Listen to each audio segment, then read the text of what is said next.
cum vor arăta reel-urile în 2025 și care sunt trendurile de montaj pentru reel-urile virale. Ei bine, astăzi vorbim despre asta. Eu sunt Elena Borcan și aici discutăm despre cum să obții urmăritori prin Reels și cum să-ți monetizezi pagina ta de Instagram. 2025 aduce câteva trenduri interesante care vor face conținutul tău să iasă în evidență.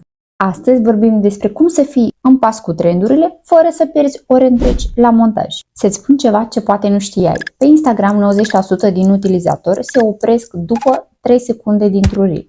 Da, ai auzit bine, doar 3 secunde ca să le captezi atenția. Cum să-i faci să urmărească reel-ul până la final? Foarte simplu. Cu o editare bună, stickere, animații, sunete, efecte și așa mai departe. În 2025 trendurile sunt clare. Videourile trebuie să fie rapide, pline de viață și să spună o poveste în câteva momente. Indiferent de cât de bună este informația de reel-ul tău, dacă acesta nu este editat într-un mod dinamic, urmăritorii vor da scroll și nu vor viziona reel-ul până la final. Primul trend care îl vedem deja în 2025 este montajul ultra-dinamic. Totul se mișcă rapid, fiecare secundă contează, iar cadrele sunt tăiate cât mai scurt. Dacă înainte oamenii se uitau liniștit la reel-uri mai lungi, acum, dacă imaginea nu se schimbă la 2-3 secunde, dau scroll. Cum te poți adapta? Folosește tranziții rapide și dinamice. Schimbă imaginea la fiecare 2-3 secunde. Aici poți folosi poze și video personale sau poze legate de produsul tău, dar și orice imagine sau video din online care are legătură cu reel-ul tău. Acestea le poți găsi și descărca foarte ușor de pe Pinterest sau din biblioteca aplicației CapCut. Taie părțile lungi și plictisitoare și, foarte important, fă ca reel-ul tău să dureze maxim 20-30 de secunde. Statisticile oficiale ale Instagramului spun că majoritatea utilizatorilor vizualizează reel-urile în jur de 20 de secunde.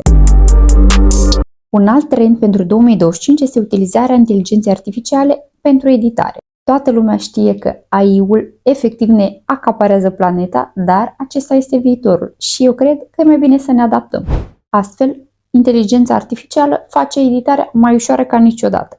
Și anume, identifică cele mai bune cadre dintr-un video, aplică culori, efecte, sunete, animații, dă claritate imaginii, creează subtitrări sincronizate cu sunetul și multe altele.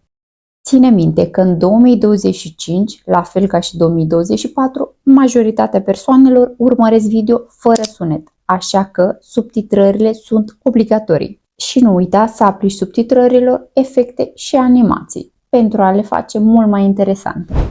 Toate acestea, sigur, prin folosirea inteligenței artificiale. Sfatul meu este să-ți alegi un stil de subtitrări, adică un font și una sau două culori pentru acesta și să-l folosești în toate reel-urile tale. Astfel, pagina ta va arăta mult mai profesional. În 2025, aplicații precum CapCut sunt atât de inteligente încât îți pot monta un reel complet în doar câteva minute. Dacă încă nu ai încercat editarea cu AI, îți recomand să o faci. Este rapidă, simplă și îți permite să te concentrezi mai mult pe creativitate și pe activitatea ta decât pe partea tehnică. Dacă editarea reel-urilor și aplicațiile de editare îți par complicate, nu te panica. Am creat un curs simplu și practic despre cum să editezi reel-uri ușor și rapid în aplicația CapCut. Acest curs te învață pas cu pas cum să-ți editezi reel-urile pentru a atrage mai mulți urmăritori și a transforma complet contul tău de Instagram, indiferent dacă ești începător sau deja te pricepi puțin. Este cursul pe care mi l-aș fi dorit să-l am la început. Ține minte că din 1 ianuarie 2025 acesta va fi scos din vânzare pentru totdeauna. Răbește-te, găsești link-ul în descriere.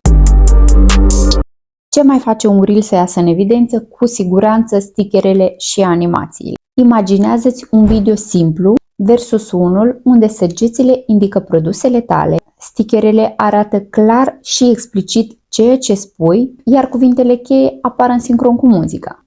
Publicul tău nu doar că va înțelege mai repede mesajul, dar se va conecta și emoțional cu reel-ul tău. Fapt ce îl va face să-ți dea follow, like sau să-ți salveze și să-ți distribuie reel-ul, care într-un final este scopul tuturor creatorilor de conținut pe Instagram.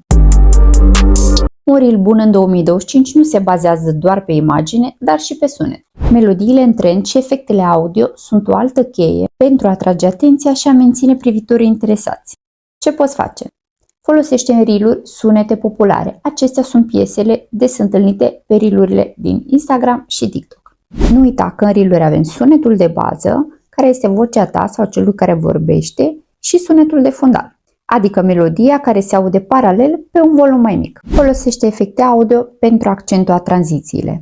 Acestea sunt sunete care caracterizează anumite obiecte, acțiuni, stări sau evenimente. De exemplu, sunetul unui click, unui telefon, tunetul, sunetul ploii și multe altele. Toate schimbă complet vibe-ul reel-ului tău. Tot ceea despre ce am vorbit mai devreme și multe alte trucuri de editare le găsești în cursul meu despre aplicația CapCut. Iar dacă vrei să le folosești și nu știi cum, cu siguranță ai nevoie de acesta.